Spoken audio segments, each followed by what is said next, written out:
Steve, I think you may have gotten a little overzealous with your act of kindness here. I mean, this is like half a short box, man.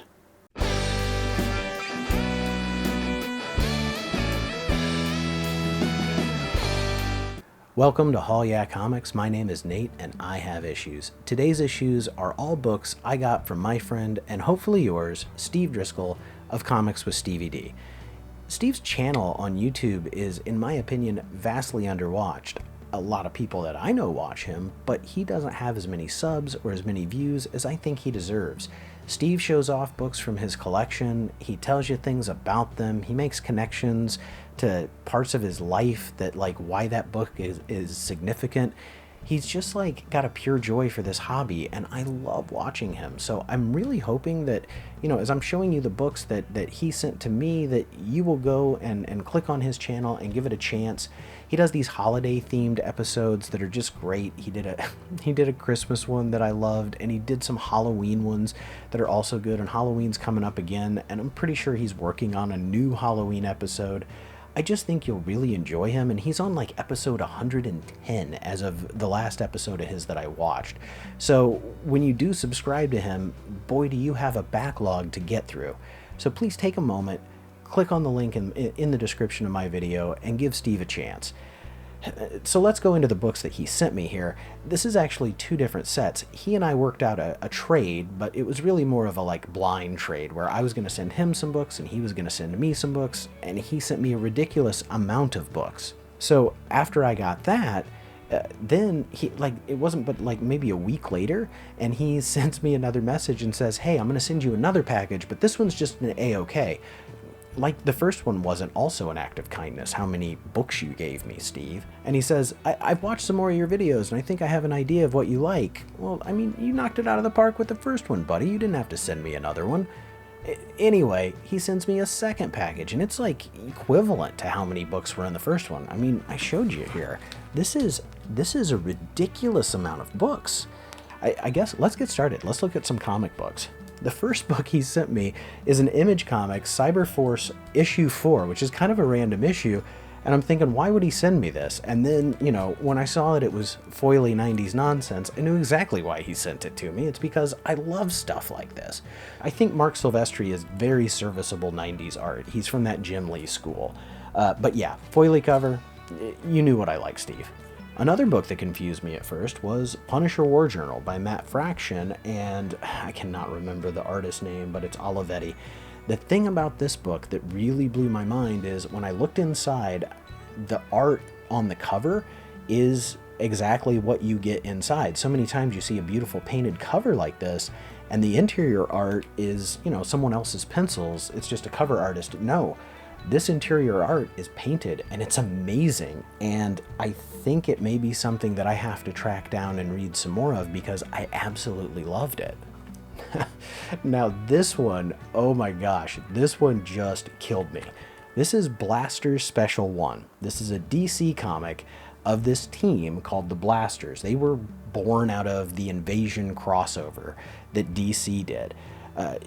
If you don't know what the Invasion crossover is, you're definitely forgiven. It's not something that ever comes up very much anymore, but I collected the miniseries because Todd McFarlane did the art. At least he did for the first two issues. He didn't do the third issue, and Todd McFarlane did not do a lot of DC art, so that was pretty unique. At the end of the miniseries, and part of what happened in the miniseries was that regular humans found out that they had this thing called the metahuman gene, and a bomb went off, and they got powers. One of the people who got powers is on the cover here. You might see him. He is snapping his fingers. His name is Snapper Carr. Snapper Carr was a mascot for the early Justice League. He actually appears in Justice League #1, the very first issue back in the 1960s. Snapper Carr is a character like when you ask your mom, hey, can we stop for Jimmy Olsen? And she says, we have Jimmy Olsen at home.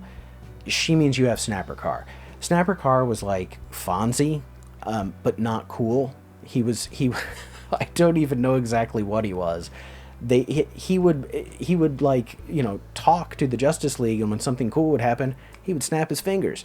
Well, they turned his snap into a teleportation power that he had. I did a little bit of research. So the metahuman gene bomb goes off. He finds out he's got superpowers, and now when he snaps his fingers, he can teleport. Actually kind of cool.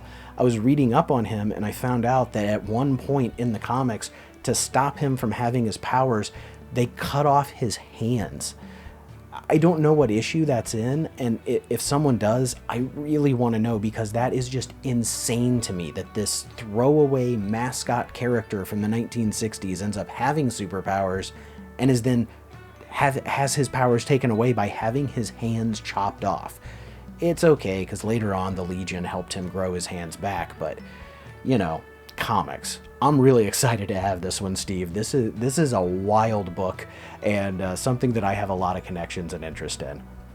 Up next, there are several issues of Green Lantern written by Ron Mars and then also Judd Winnick. This is the Kyle Rayner run. And I had a lot of these, and I don't have them anymore, so the fact that, you know, Steve knew to send these to me is great. I've got Green Lantern number 111, issue number 112, issue 137, which I really appreciate, came out of a dollar bin. It still has the dollar bin sticker on it. Both Steve and I love to go dig through dollar bins. Issue number 138. And then there's a couple... Oh, no, I'm sorry. There's also issue number 139. And then I have a couple of specials. I've got Green Lantern and Green Lantern in the Circle of Fire. This is from... this is a special from the year 2000. And then there's another special from the year 2001, Our World's at War. And the two specials were books that I hadn't read at all, so I'm really looking forward to having a chance to read those. And I love the fact that, you know, that Green Lantern run from the 90s, those were books that I had and kind of, you know, have lost along the way, so I'm really happy to have those. We've got a reprint of the New 52 Justice League #1 from DC Comics Essentials. This is a book I actually do not have, so I'm excited to have this so that I have a reader copy. This issue of Superman, issue number 362. I love comics from the 80s where they try to do video games, because they always think video games look like Tron, or that they're just boxes. It's just bad, but I'm bad in the best way, right? Like, I'm really excited to have this. I mean, Steve knows I love Superman books, and he got me a couple here. So this one's really cool. I love the cheesy computer graphics. Next up is Superman number 30 from 1989. This is where, you know, I think Superman had been kind of depowered a little bit. He's out in space, but if you notice, he's wearing some kind of oxygen mask, and I think that's because, you know, they really tamped down his invulnerability for a while post-crisis. They wanted him to be more easily challenged and more relatable, but, you know, that's a problem with the writers. I think you can have a majorly powered character and still have conflict and weakness. Then we got some great Triangle era soups. I don't have this one. This is from Action Comics number 687.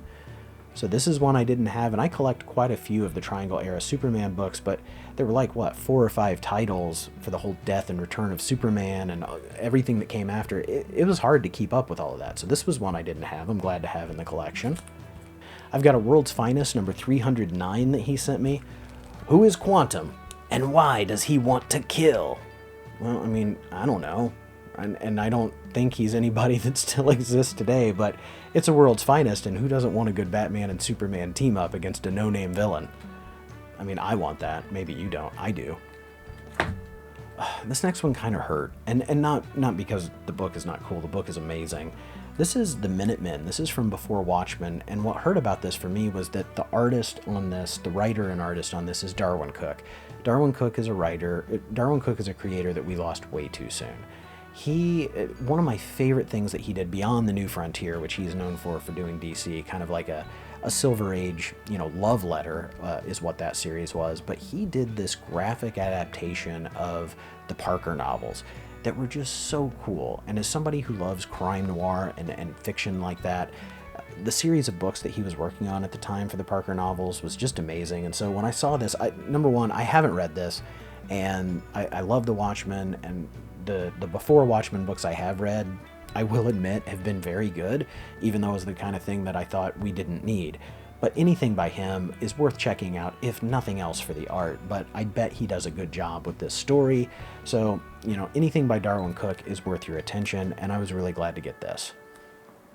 So then after that, that was just, okay, so that was the first box that he sent me. That was part of our trade, right? So that was our trade. I think I only sent him like 5 or 6 books, and he sent me all those. Like I said, like a week later, he's saying, oh, I've got another thing that I'm gonna send you another box of books because now I know more of what you would like. So here comes these books. So let's see what Steve sent me like a week later. First up, I have never read this, even though I've seen it, this Lex Luthor unauthorized biography. I'm excited about this because it's Adam Kubert art, and I you know, some people like the Kubert family of artists and some people don't. I actually do quite a bit. So just look at Lex Luthor's face on the cover of this. He's given, I mean, it's the stink eye. And I don't know. This looks interesting to me. I'm going to check this out.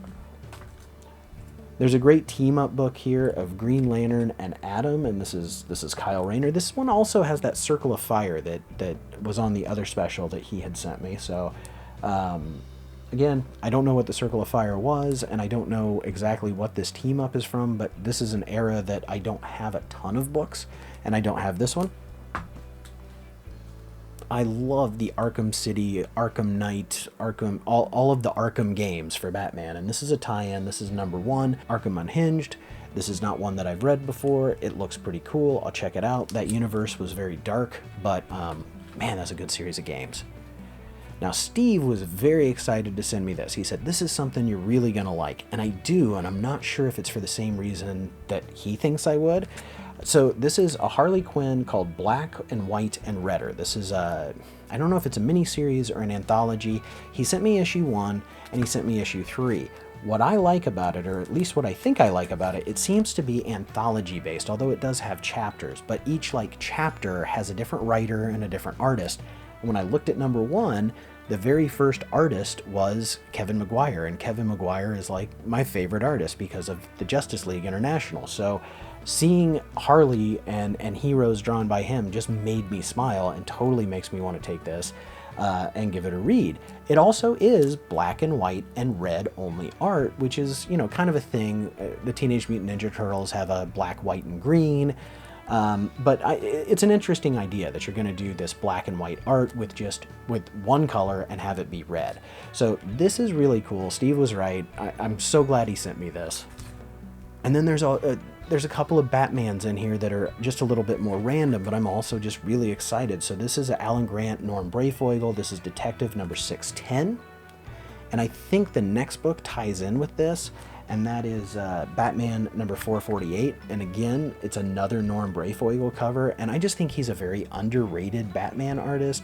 He's an artist from the 90s that I really liked the way he drew Batman. It was very iconic.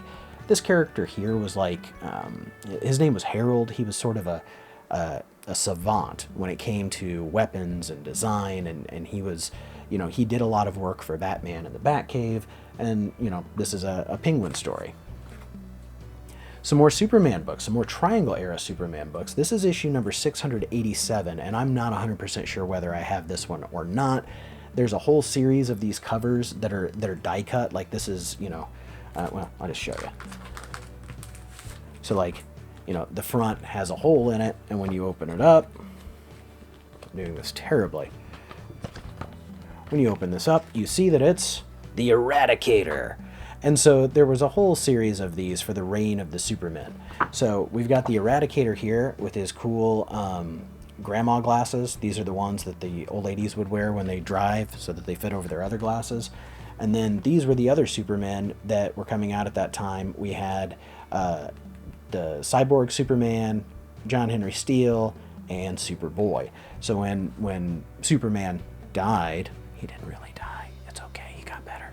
When Superman died, he was replaced in Metropolis by all these other characters, and the whole story was, who is the real Superman? It was none of them. The real Superman was dead, and then he got better. And I don't know where any of these characters are now, and that's kind of sad. Connor was a great Superboy. We should bring him back. Somebody should do something with him. This is Adventures of Superman 500, and I have this one, but I'm pretty sure this is the one that's sealed in a white poly bag. So I'm excited to have this particular copy because now I can read that story, even though I think I've read it before, but I can just never have enough Superman from this era. Then we got Superman number 701, and this, I think this cover's cool, man. So this is J. Michael Straczynski, and this was a storyline where Superman was, I think it was called Grounded, and he wasn't flying, he was walking from Metropolis to something. You know, the idea was that he was going to get amongst the people that he saves and stop seeing the world from above and see it from their perspective. I think conceptually that's a really cool idea. A lot of people thought this storyline was bad. And it might be, I don't know. I know I read it in a trade, and I thought, oh, that's okay. I didn't think it was the most powerful thing I'd ever read as far as a Superman story goes, but I didn't think it was terrible. You know, I'm happy to fight about it online with nerds or whatever, because I really have no skin in the game. I don't remember the story that well. I need to reread it. But I think that that's a really cool cover. Like, you know, iconically, I just think that's a cool cover. So sue me. This one's awesome. This is another World's Finest. This is World's Finest number 303. And we've got Superman has some kind of like disease, some kind of plague. And he's telling Batman he's got to stay back. And everything in the city is dying. And you can even see like within the trade dress up here, there's things flying through. Like I get the idea that, you know, this plague is airborne. And Batman is wearing some kind of crazy spacesuit. He looks like Spock from Star Trek, the original motion picture, but there's just this sea of dead bodies. Do you see all the dead bodies? This is a really morbid cover for Superman and Batman in World's Finest, and I think it is super cool. Look down here, man. There is a skull. Is that going to focus? There it goes. So look at that. There's like this, you know, they're in something that is dissolving bodies. I think this is wild. This is a really wild cover. I really think this is cool. And this is another one that Steve was like, I think you're really going to like that one. And Steve, you're really right. I do. It's awesome. Thank you. And then another foily cover. This is Shadow Man number 0. This is another character that I just don't know anything about. But man, foily cover, number 0. You just can't get more 90s than that. Thanks, Steve. I think this is the weirdest one that he sent me. And I have no idea what it is. It's called The Defenders of Dynatron City. This is a number 1, and it says it's a new superhero fantasy from LucasArts. Now, I'm going to zoom in on the cover here because the characters are so weird. So we've got like this, I don't know, some kind of atomic green dog. We've got a bullet guy whose head launches up with a rocket. We've got a monkey hero. Someone whose head is literally a hammer. You know their name is Hammerhead. We've got a busty female vixen, and then some kind of electric power-based character in the back. I have no idea what this is. And the monkey character looks just like Gleek from the old Superpowers or Super Friends cartoon show. I don't know what this is. I've never heard of the Defenders of Dynatron City. This is a Marvel Comics. It is a first issue. So, I mean, it's checking all the boxes for things that I like to collect.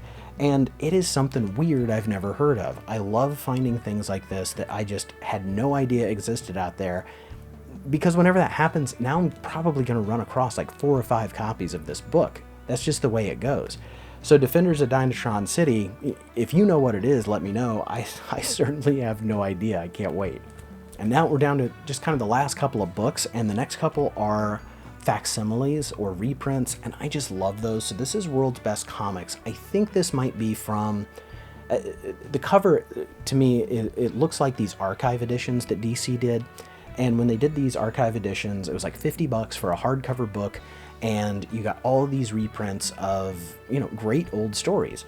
And I didn't pick many of those up because they were expensive, and this was in the days before the omnibuses, but this one was $1. You know, this was, even in the day, it was 99 cents, and you got 4 stories according to this. So you would get a Superman story, a Batman story, a Plastic Man story, and a Wonder Woman story. And I'm sure the whole reason it exists is to get you to try to buy those, hardcovers. But I think it's awesome to have stories this old and this cheap. So I don't know. I think this is really cool. I love Golden and Silver Age stories so much.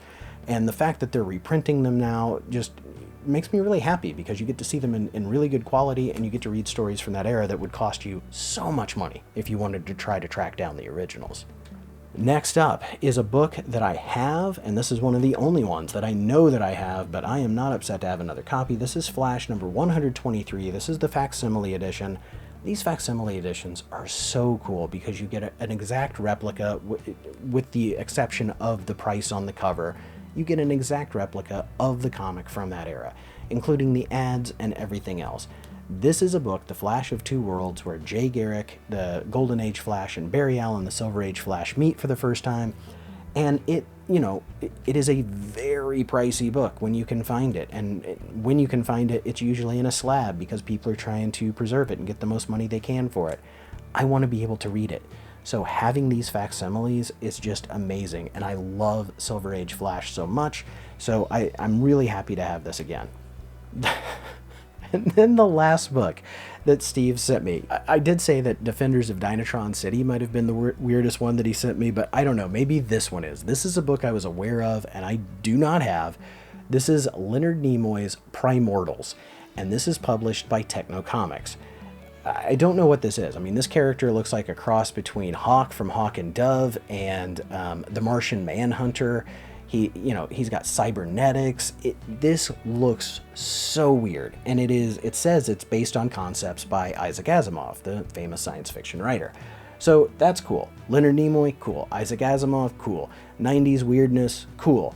Techno Comics, also cool, because Techno Comics published William Shatner's Tech War, and that's a weird series in and of itself, which I am collecting some of because I have a problem. I have a lot of problems. So I'm checking out the cover of this one, and it says, where did it go? Okay, let's see if we can, I don't know if we can zoom in on that or not, but it says also included is a trading card and a game piece. And so I thought maybe in the bag it came with like some kind of token for a tabletop role-playing game or something like that. But no, that's not what they meant when they said game piece. So you open it up, and there is a trading card. They're right here for this character named the Technophage.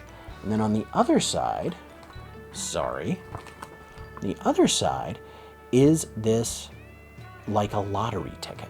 So it says, call the hotline. Well, when you open it up on the inside, there are 6 scratch-off areas, like a lottery ticket, where you scratch off 3. And if you can expose 3 without revealing the Technophage, you've won. Well, guess what? I won. Like, look at that. I won. I scratched off 3, and I didn't reveal the Technophage. I wasn't defeated, so I won the game. So what is the game? Well, no purchase necessary. The contest is open to everybody except employees of Big Entertainment, Total Geeks, and their immediate families. Big Entertainment, Total Geeks, and their immediate families. So, like, if you're a Total Geek, you can't win? Am I disqualified before I even start? I don't think so. Anyway, no cash equivalent substitute prizes, blah, blah, blah, void where prohibited, regulated, restricted. All winning cards must be received by 6/10/1995. So, okay, so the contest is 29 years old, but there is a phone number you can call, and I think I should call and see if I can still win. Let's call, bring up the speaker, and let's see if we've won.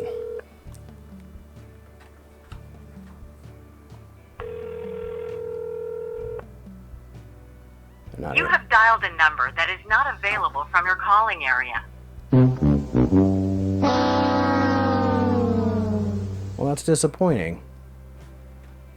I don't even know what the prize was, but I wanted to win. Oh, I could have won a limited edition gold foil Techno Comics card. How cool is that? So I guess I learned that you really can't win a contest from a comic book from the 1990s. And that's okay, because, the 90s are over, even though the 90s were wild. But I do still have all these books that Steve sent me, and more importantly, I have a great friend in Steve. So please go and check out his channel, give him a sub, go tell him I say hey. Hey Steve, how you doing, buddy? I'm trying to send people your way. I hope they don't bother you too much. So thank you, Steve, for this giant stack of books. I hope everybody goes and watches one of his videos and gives him a subscription. You will not regret it. I just love watching his videos because he just loves the comic books that he shows, and his joy brings me joy, and I hope that you will give him a shot. I am a finalist in the Comic Book Community Awards for Best Unknown Channel. There's a link to that below too. I would certainly appreciate your vote if you have not voted yet. And coming up at the end of the month on October 30th, I will be joined by Eric of 9 Panel Comics and Mike of Lunch Money Comics. And October 30th at 8 p.m. we're going to be diving into My Favorite Thing is Monsters by Emil Ferris in the very first episode of the graphic novel book club that I am starting. So once a month I'll be putting up a graphic novel for everybody to check out and then come and discuss. So I hope you'll join us for that. That's it. Thank you so much for watching. I really appreciate you, and I will see you next time. Bye-bye.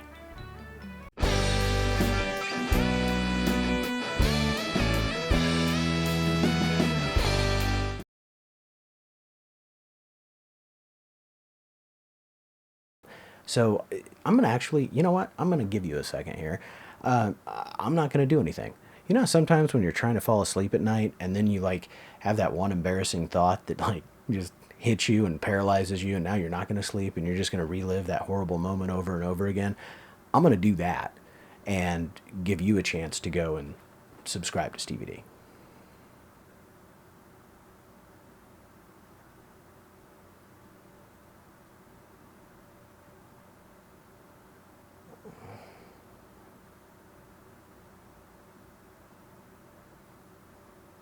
Oh. Okay, did you do it? Did you go subscribe to his channel? Alright. Okay, I think I'm ready. Sorry. McDonald's for lunch. And it's exaggerated